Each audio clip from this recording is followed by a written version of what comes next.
World News in 5. Right now.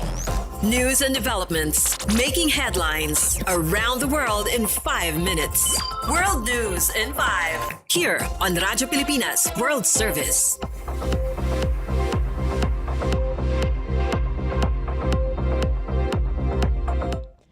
Good day to all of our listeners here on Radyo Pilipinas World Service. This is World News in 5 and I'm your host, Steph Vicente.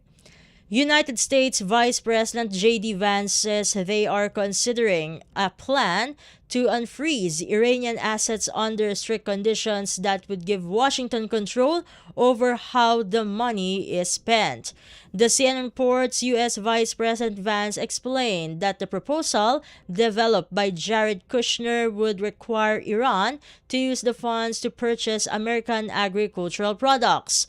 According to him, the goal is to ensure the money benefits the Iranian people while preventing it from being used to support terrorism. The plan, coordinated with Qatar, would channel funds toward U.S. exports like soy, corn, and wheat. Some critics argue that easing financial restrictions could still indirectly free up other resources for harmful activities. Vice President Vance described the approach as a classic Trump deal, saying it would support both American farmers and provide food assistance to Iran.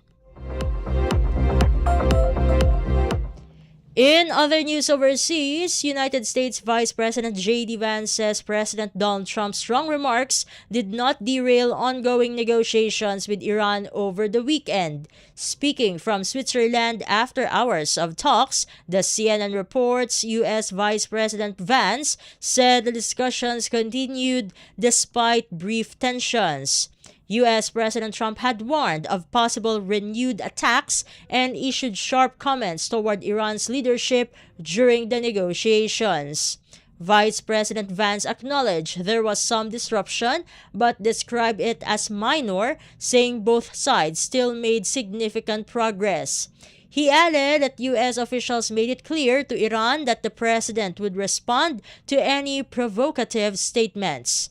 Vice President Vance said such exchanges are part of the process but emphasized that dialogue between the two sides remains active. And finally, United States Vice President J.D. Vance says efforts to end the fighting in southern Lebanon are ongoing, describing the situation as a work in progress. Speaking at a press conference in Switzerland, the CNN reports, U.S. Vice President Vance noted that the past 24 hours have been among the most peaceful in recent days. He said conditions had improved after clashes reported about 3 days earlier, though tensions remain. Vice President Vance added that measures are now in place to prevent the conflict from escalating further. The violence between Israeli forces and Hezbollah, a group backed by Iran, has complicated broader diplomatic efforts. Those clashes had earlier delayed talks between the United States and Iran aimed at easing regional tensions.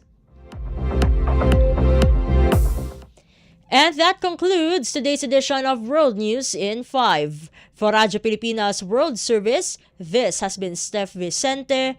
Good day and stay safe, everyone. World News in 5. Right now. News and developments making headlines around the world in 5 minutes. World News in 5. Here on Radyo Pilipinas World Service.